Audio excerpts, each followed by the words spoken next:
Hey everybody, and welcome to another episode of Growing Up Geek, the weekly podcast for geek entertainment and nostalgia. My name is Brad, and I am joined this week by my brother Rob. Hello, my brother. How you doing, man? I'm doing pretty well. You're completing your college experience. Yes, I am. I will be graduating this weekend with a degree in music composition and, Awesome. And liberal arts. And what will that get you? Lots of women and hot times. Easy no, job at Guitar Center? Well, actually, my plan is hopefully to use that degree and try and get a job writing music for video games. That's awesome. Many people might not know this, but the theme song to our show, Growing Up Geek, Yep. I wrote that. And Yep.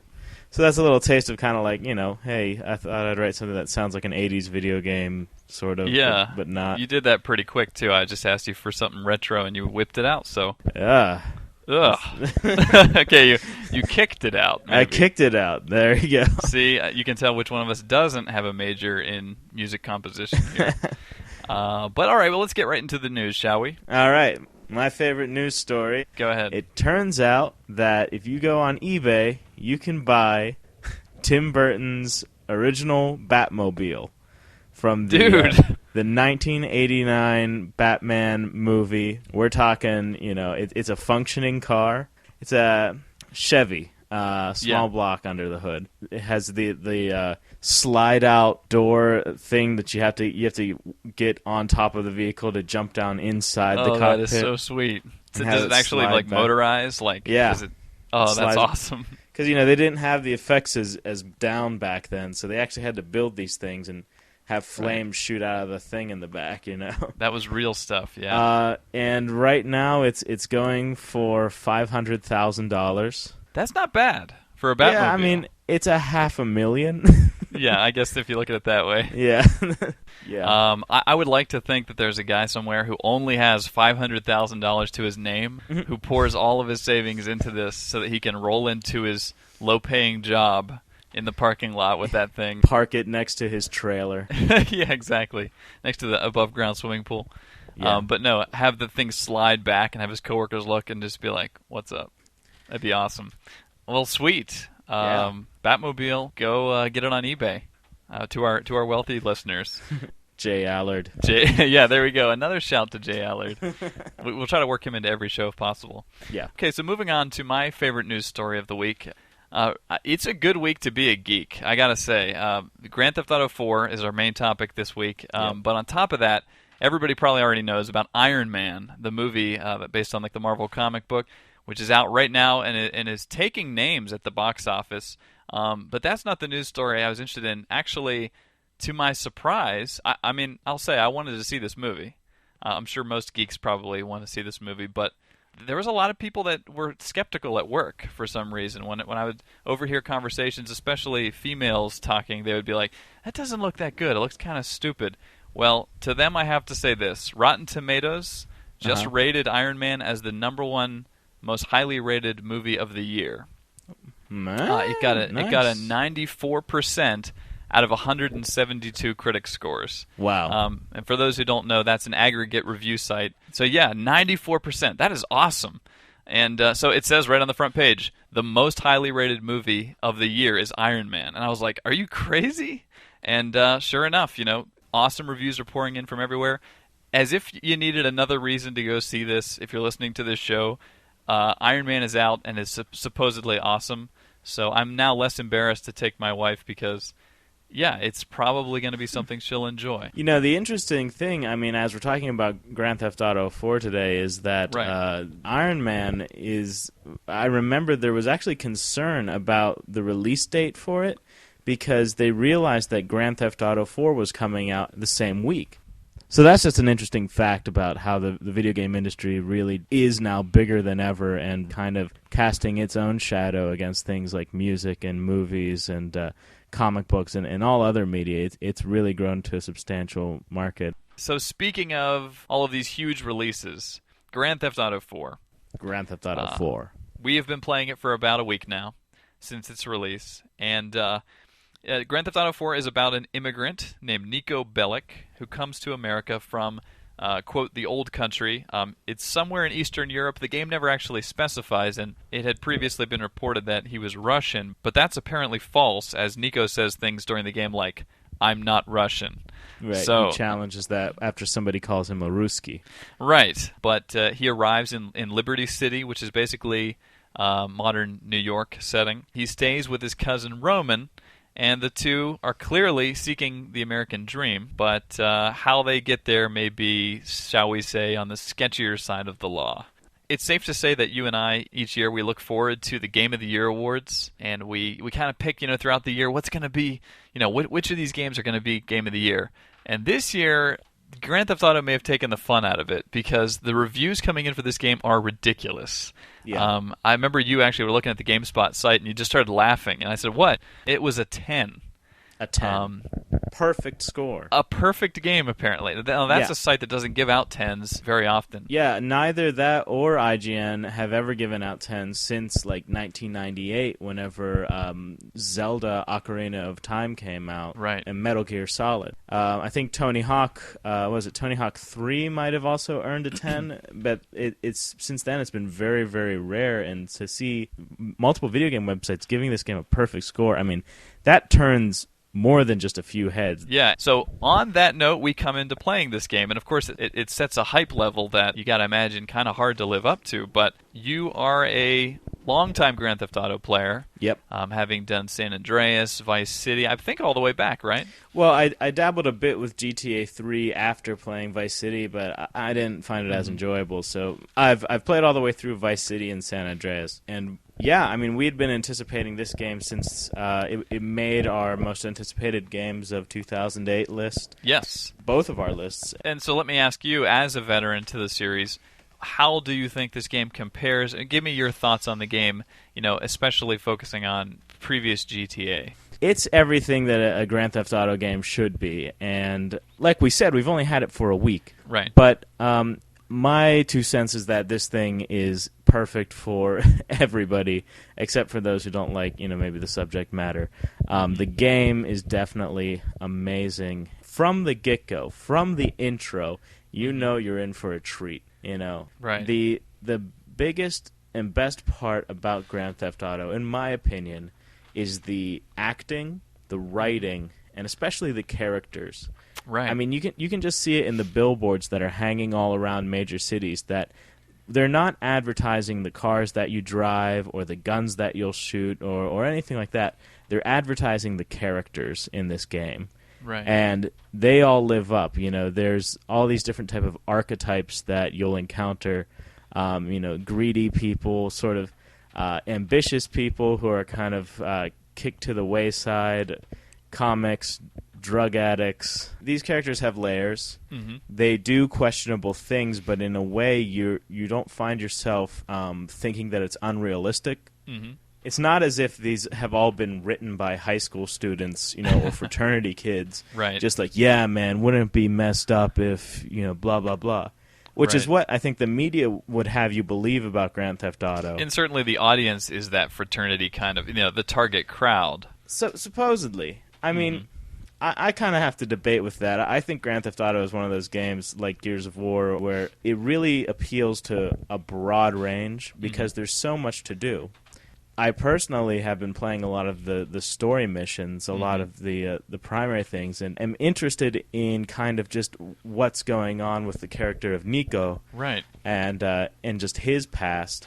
Whereas my roommates will pick the game up and they'll literally say, like, man, why are you going on these missions? Don't you know that this game is about getting in cars and running people over? Right. Like, don't you know that's how you play this game? I've heard there's some people who obey the traffic laws, and the thing is, the game allows that. Absolutely, and it allows just enough freedom. I think it really has seemed to smooth out the rough edges that Vice City and San Andreas had, as few as there really were, But just like little things, like maybe aiming your gun was always sort of a hassle, or there'd be like load times walking in and out of buildings and stuff. The gameplay. Yeah, the gameplay has been just refined to such a degree where it's just lenient enough to let you get away with stuff, but just tough enough to offer a challenge, Right.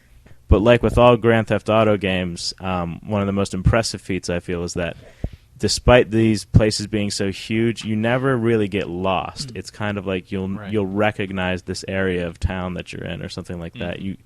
The mission structure's in such a way that you actually kind of slowly learn the city, and eventually you'll find your way around with your eyes closed. So it's pretty cool, and I am so looking forward to playing it to death over the summer. Awesome. So it sounds like you liked it. I loved it. Oh, you are loving it. I'm loving it. Copyright McDonald's Industry about 1998. Yes. So now you, as a newcomer to this series, this is kind of exciting for me. What are your impressions? Yeah, I've never played Grand Theft Auto because of the graphics. I admitted that on the most anticipated of '08 episode that we did. It always looked kind of lame to me graphically, so I just sort of avoided it. I know that it's awesome. I know the open world thing is cool. And I really like that idea of exploring. Exploring is my favorite part of every video game. So this was the first time I came to Grand Theft Auto, and I had concerns about the graphics, the trailer, the frame rate issues, and things like that. And I have to say that for the first couple hours that I played this game, those fears were confirmed. There are better-looking games than Grand Theft Auto 4. In fact, I'm going to even throw a low blow here and say that Saints Row, I think, is still a superior-looking game, and that was a Grand Theft Auto knockoff, you know. There are better driving games out there. There are better shooting games out there. And, you know, I think there are better save systems out there. But what none of those other games have is Liberty City. To me, Liberty City and the people that fill it is what makes this game awesome. I don't know what kind of research Rockstar is doing, and maybe I don't want to know, but they've got, if you're talking to whether it's a Rastafarian dope smoker, or a rapper, or a Eastern European mobster, you know, or a roided up Dane Cook wannabe, you know, no matter who you come in contact with in this game, they all feel totally authentic. So I don't know if they just spent time hanging out with Rastafarians, smoking joints, but I mean, it's always authentic sounding. It's never phony. And, you know, for all of the sort of like frat boy audience that this is associated with, I think that the writing is very mature and very solid. I would say cinematic. Yeah. So love the characters. Liberty City, as I said, is awesome. You'll spend a ton of time driving around this place, and you're not going to get bored. You know, in addition to the awesome radio stations that you get to listen to whenever you're driving, and by the way, I've been cranking Goodbye Horses by Q Lazarus at work all day today. But in addition to being able to listen to that, you have these amazing landscapes that are very organic. You know, it's not the typical repeating buildings that we've seen in other open world games. It's up and down. It's subways running overhead. It's docks and beaches and ghettos and Times Square. I just got to the Liberty City version of Times Square, and when I drove through that, I was like, whoa. I mean, it's a real city, essentially. So for all of the flaws, I can overlook all of that to drive around Liberty City. I cannot wait to see what happens with the story. I'm really excited. I wanted to take a second to find out. Let's go over coolest moment, if we could, without spoiling anything. What was the coolest moment that happened to you so far? Watching television. Just yeah, when we talk about that for a second. When I realized that there was TV in the game, I mean, it seemed like a natural progression, obviously, but I was sitting there and decided to watch as much TV as could go on while like doing other stuff, and there was like a full like. I gotta say, like 15-minute show about the history of Liberty City, and which is really messed up. Yeah, you know? It was hilarious, and it was just about how it was like founded by Dutch pot smokers and all this stuff. But and I gotta say, okay, the radio, the internet, the television in this game are robust enough that you can sit there, watch TV, or browse the web, and it feels pretty much like the real thing. I mean. There's only so many channels and things, but it's all quality. You get a cell phone with that you can set the ringtone on, and you can actually like just access the dial pad. So there'll be moments in the game where maybe you're just passing by a billboard and there's a phone number on there, and if you're clever enough, you'll think, "Hey, I can call that number on my cell phone in the game, and maybe that will unlock some new mission that's hidden." You know, there's just so much to find in this game that, like I said, it's going to be a summer well spent just trying to wring this thing out, Right. And I think we should say, it should be noted that it earns its M rating in every possible way. All of the objectives in this game are illegal or possibly immoral, depending on your moral standards. And it's interesting to me that Mortal Kombat was sort of the game that started the rating system. That kind of caught people's attention. Whoa, we need to rate games the same way we rate movies. And I think Grand Theft Auto, to me, is the game that made people take those ratings seriously. Yeah, if you wouldn't let your kids watch The Godfather, don't let them play Grand Theft Auto. Right. Steven Spielberg this week had a comment along those lines. He won't let his kids watch R DVDs. He won't let his kids play M games. And I think that's sensible, But it's nice to see that some people are actually taking gaming seriously for the medium that it is and the diversity that it has, which is there are these games that are M and there are these games that are, E. And especially video games before Grand Theft Auto 3 came out, they just used the M rating as kind of like this juvenile excuse to have as much blood or something in there, and not really to get to the nitty-gritty and show kind of a reality, a bit of truth. So it's still a great game, but it is an adult game. So I recommend it to anybody who's of age. Well, that's our take on Grand Theft Auto. And before we close out the show every week, we like to have a little time to crack open that box of King Vitamin, reach deep down inside, and pull out that crucial toy for a little nostalgia. King Vitamin had masks on the back of the box. That's true, it did. Cut out. And darn good cereal. Captain Power masks. Was that where that was from? Yeah, Captain. I remember actually arguing with a kid on the school bus because I wanted his Hawk mask, his Captain Power Hawk mask, and eventually I got my way. But awesome. So this week I want to talk about the internet. The World Wide Web? Yes, that's the one. Okay. Obviously, we are old enough to have been there for the birth of the internet. There are many people, children, beings walking around today who were not. And so I just kind of wanted to throw out this general, question to you is, what is your earliest memory of going online? Wow. Well, I can remember the infomercials late at night for Prodigy. Prodigy. Or Prodigy. Yeah, one of the very first online services. Right, we actually had DOS CompuServe. Yeah, and we would have like a little box next to the computer where we would like put $1 and be like, okay, I'm gonna get on for a minute or so. It was like $3 a minute. Yeah, and we'd go and we'd try desperately to download pictures of Virtua Fighter. Yeah, I downloaded an image of Glacius from Killer Instinct. Yeah, and I opened it in Autodesk Animator for DOS. Yeah, and like the first time you entered a chat room, I think that was on CompuServe. I remember just saying, wait, can you hear me? Like, can you actually communicate with me? And these people were saying, yes, they're typing. And I was thinking, holy crap.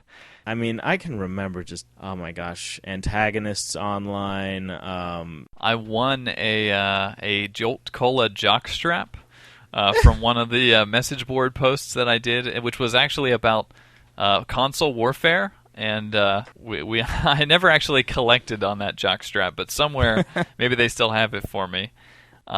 So, do you think kids growing up on this stuff will be better off? Ultimately, yeah. I mean, information is moving faster and faster. I think that the difference is that the expectations now are there for information to move so fast. Right. Kids these days might take it more for granted just a little bit because they don't remember what it was like beforehand. But I don't think I take it any less for granted. And maybe it's better because I'd never get any work done if I was constantly blown away by technology. Where are you? I'm being blown away by technology. Yeah. So that sums it up for this week's episode. If you have pictures of Glacius that you would like to share with us, or you have thoughts on Grand Theft Auto, Iron Man, or the Batmobile, then please send us an email and let us know. Our email address is mail, M-A-I-L, @growing-up-geek.com. We'd look forward to hearing from you. And, hey, share some of your nostalgia with us. And if we like it, we'll read it on the show. Thank you all for listening. Once again, my name is Brad. And I'm Rob. And we'll see you next week.